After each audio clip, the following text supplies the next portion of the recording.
Welcome to the Consumer Finance Podcast. I'm Chris Willis, the co-leader of Troutman Pepper's Consumer Financial Services Regulatory Practice, and I'd like to welcome you to our episode today, which is going to be all about how to prevent and deal with phishing attacks when they happen to you. But before we jump into that topic, let me remind you to visit and subscribe to our blog at consumerfinancialserviceslawmonitor.com, where you're going to see daily updates on everything that happens in the consumer finance industry. And while you're at it, check out our other podcasts. We have lots of them. We have FCRA Focus, all about credit reporting, the Crypto Exchange, which is, of course, about all things crypto, and Unauthorized Access, our privacy and data security podcast, and which has a special connection with my guests on the show today. And if you like our podcast, leave us a review on your podcast platform of choice and let us know how we're doing. Now, as I said, we're going to be talking about phishing today, and it gives me the opportunity not only to talk to you about that very important subject, but also to introduce you to two of my colleagues and one of the great capabilities that we have here at Troutman Pepper. My guests today are Sadia Mirza and Kamran and Salour, who are my colleagues who are members of our privacy and cyber group, and they have the distinction of leading our incident response team, which deals with hacking and phishing and other cyber attacks. And so I'd like to welcome the two of them to our podcast today. Sadia, Kamran, welcome to the podcast. Thank you, Chris. We are very excited to join you and very excited to talk about phishing, which is a topic that is near and dear to our collective hearts. And the two of you are professional podcasters too, because as I mentioned, the two of you are the ones who are responsible for Unauthorized Access, which is our terrific privacy and data security podcast, right? You are correct, Chris. I'm biased when I say Unauthorized Access is a terrific podcast where Sadia and I talk about all things cybersecurity. But we are, of course, very excited to be on the Consumer Finance podcast as well. And we've heard nothing but great things about your podcast, of course. Well, let's get right into it. Obviously, phishing has become a major security risk for all kinds of companies, and of course, especially for financial services companies. And just to give a little bit of background, phishing is what we have these constant exercises with our IT department with, and I'm sure our listeners do too, where an outsider will send an email to someone pretending to be someone they aren't, a client, a vendor, a regulator, somebody like that. And they'll try to extract information from the recipient of the email that will permit them access to some of the target company's systems, like give me your password or give me this, that, or the other. And it's become an increasingly common sort of threat vector for cyber attacks on companies, including financial institutions. So that's what we're going to be talking about today. Kamran, why don't you start us off? I guess probably to understand how to deal with phishing attacks, let me ask you first, what is the threat actor's motive when they're pursuing a phishing attack? When they send me these ridiculous emails that I hopefully never respond to, what are they trying to accomplish?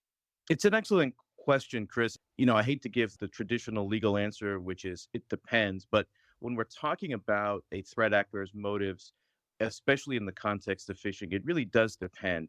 Now, typically, when we're talking about phishing, the threat actor has either a financial motive where they're trying to extract money from the organization, and they'll typically do that through a fraudulent wire transfer scenario, which we can talk about in more detail. But essentially what the threat actor will do is infiltrate one side of the email exchange and basically tell the company that owes money, hey, we've changed our banking information. Here's some new wire instructions. Send the money to us.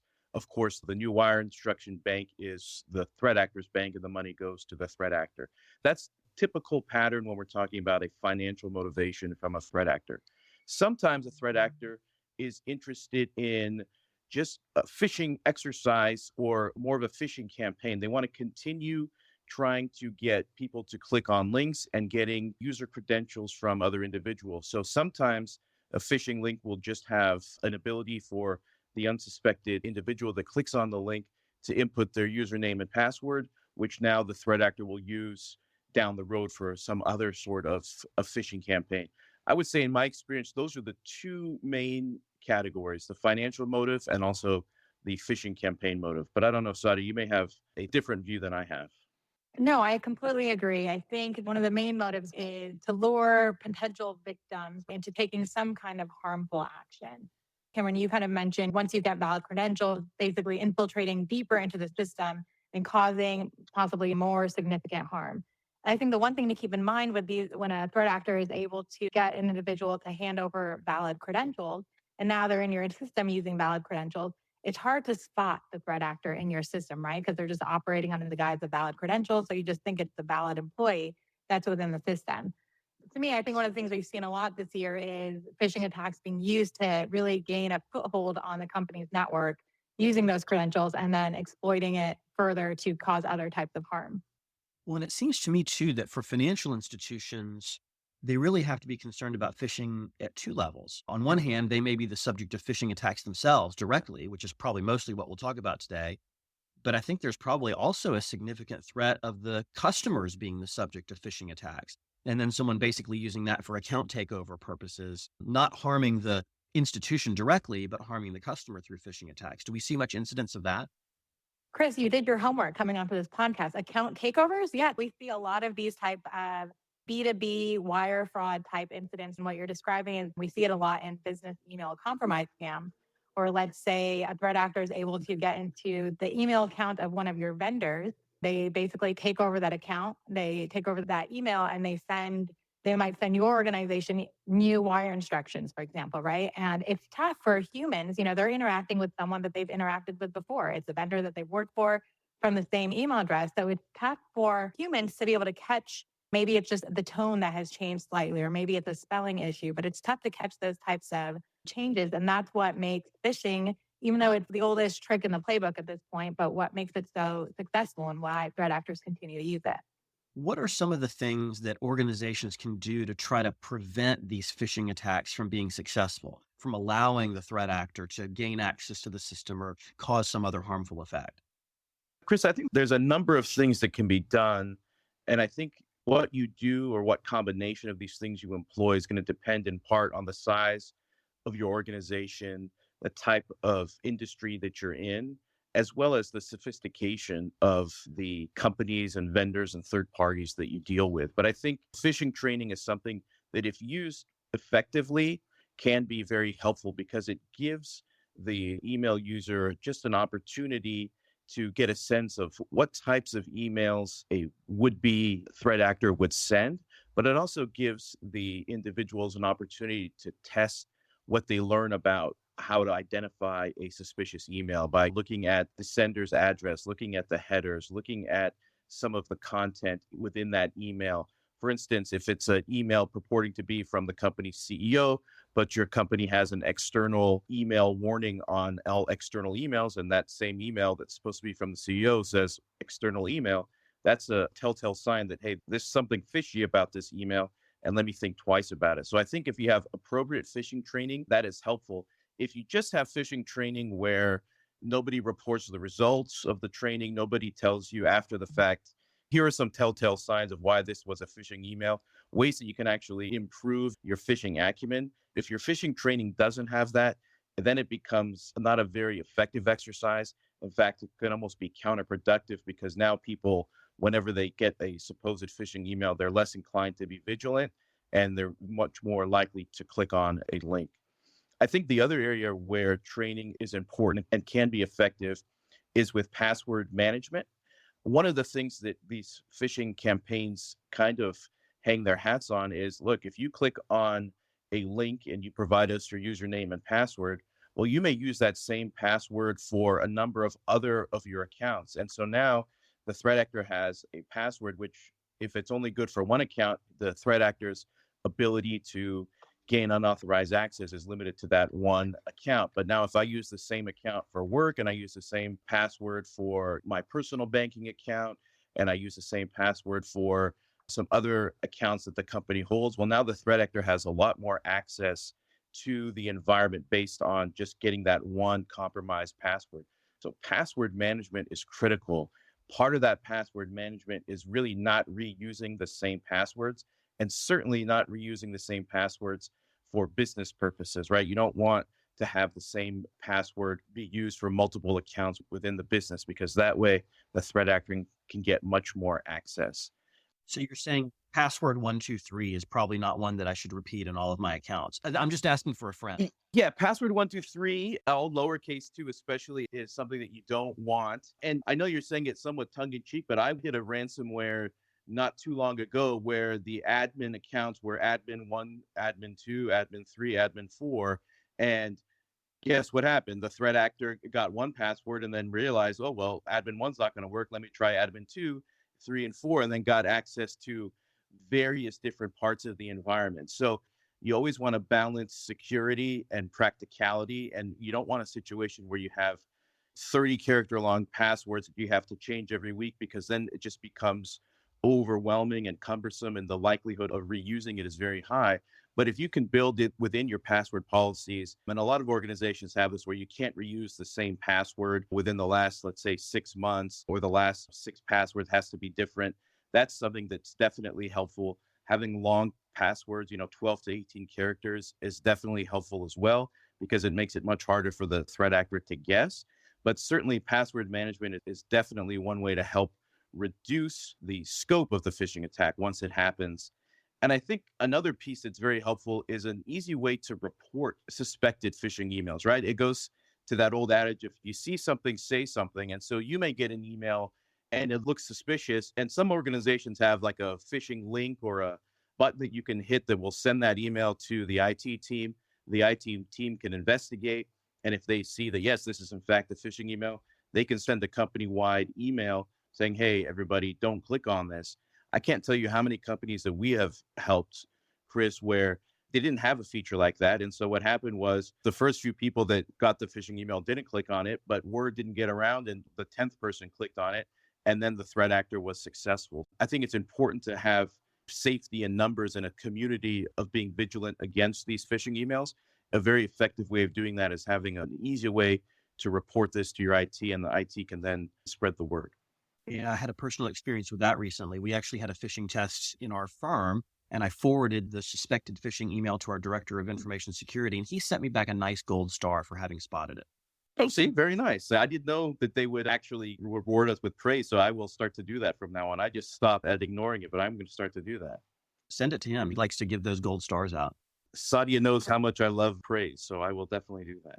Cameron, you're on the list to repeat that phishing training at the firm. Is that right? We'll talk about that later. So speaking about phishing training, what are some things that businesses should be thinking about when they implement that training? You've given a couple of tips already, but is there anything else to add? The conversation we just had about password management and phishing training, that's interesting to me because I think that businesses should keep in mind that there's not going to be a single control or safeguard that businesses should rely on as the last line of defense, right? None of these things are solutions in and of themselves. It's a combination of tools and technology, policies and procedures that are all aimed at securing the organization and detecting and preventing threats. And so you can't rely on enabling employees to identify phishing attacks is important. But again, it's not a solution in and of itself. So you have to have other, I don't call them compensating controls, but other controls in place to reinforce the phishing training and the other policies and procedures that exist. The other thing that I think coming out of phishing training that is incredibly important, it's something we talk about when we talk about tabletop exercises as well, when the question is, why do we do them? One of the benefits that comes out of these phishing trainings is creating this culture of cybersecurity in the organization. Because I think sometimes companies operate with this impression that cybersecurity is just the security team's problem. And the truth is, it's not, right? It's everybody's problem. And when you start doing things like tabletop exercises where you're testing your incident response plan, or even simple phishing training exercises, you make employees realize that security is their concern as well, and they have a role in protecting the organization. Yeah, makes sense. Let's, though, shift the podcast into a little bit darker place. And let me ask the two of you this. Let's say, despite best efforts, a business does fall victim to a phishing attack and an employee clicks on the link or provides your credentials or whatever. What does the response plan look like for a business that's been the subject of a successful phishing attack? This goes back to the answer I gave you on the first question, Chris, which is it depends. And here's what it's going to depend upon is the type of business, the type of customers that you have, and the individual who was victim of the phish. What do I mean by all that? Well, one is, let's say you were the victim of a phishing scam. You clicked on an email, and as a result, the threat actor is in your inbox. The threat actor is sending out emails to all of your contacts, which is a common tactic that the threat actor will use as part of that phishing credential campaign. You can then get an email from a colleague that says, hey, I got this email from you. Is this legitimate? Now you're on alert that, okay, I have in fact been phished and somebody's sending out emails. You definitely want to preserve that phishing email first and foremost. You want to have your internal IT team take a look at it. And depending on what your role is in the organization and to whom this email went out to, I typically recommend that you want to, as a first instance, send out an email basically letting everybody know that, hey, there was an email that went out. It's not from me. Don't click on it, because you want to limit the scope of the phishing attack itself. Then at that point, if depending on your job responsibilities, if you're involved in accounting, I would definitely take a look at to whom that email was sent. If that phishing email was sent and it goes to, let's say, a third party changing wire instructions, well, now you have some definite action plans that you have to take into place. You also want to check to see on that email inbox, was the threat actor actually in your inbox, or was the threat actor spoofing your email domain? You can check by looking at the actual spoofed email or the phishing email itself, but you also want to check that inbox to see if there's any rules that are unauthorized, any rules set up trying to send emails out unbeknownst to you and then hiding those emails, let's say in your RSS feed. There's a lot of different things that go into play, but a lot of it really just depends on the context of the phishing campaign. And so probably the most brief and probably most effective answer to your question is, if an organization falls victim to a phishing attack, they should consult someone like Sadia or myself in terms of contacting outside counsel that deals with incident response work all the time. And we can go through all of these different steps. And then from that point, we can decide, does it make sense to bring in a third party to conduct a forensic investigation?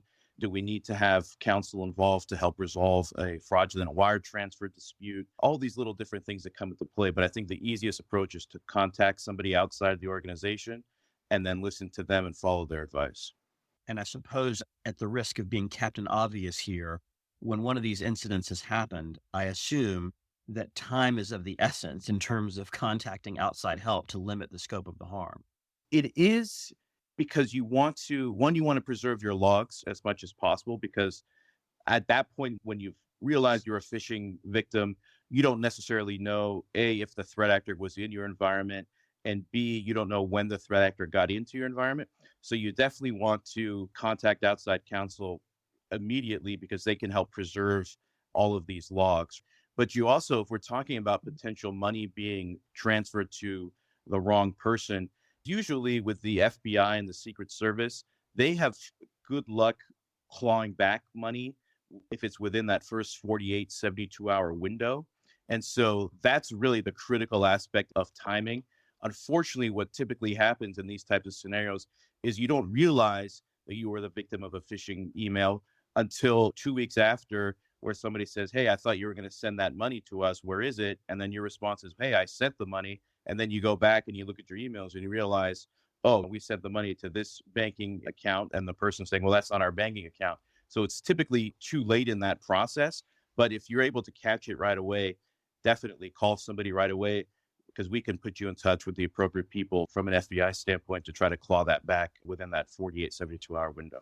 Sounds like great advice. Sadia, any parting comments by you? The only thing I think I would add to that is, if you're a business that has cyber insurance, if you suspect a security incident, contact your carrier, contact your broker. They have professionals that are on standby, ready to help you. They work with outside counsel, they work with forensic firms who can get on calls with you quickly to help determine next steps. Hopefully, Troutman is on that outside counsel panel. If not, tell your carrier you want Troutman on that panel. This is definitely something businesses do not realize. They have, they pay for cyber insurance and they do not realize that they have these resources available to them. A lot of times we've gotten on calls with forensic firms. The forensic firm won't even charge initially. It's just to hear what's going on. They can tell you whether or not you need forensics, whether or not it's prudent to do it or not. It's nice to hear directly from an expert. So at least you've checked that box. Definitely leverage your cyber insurance and pull in the resources that are already available to you. That makes great sense.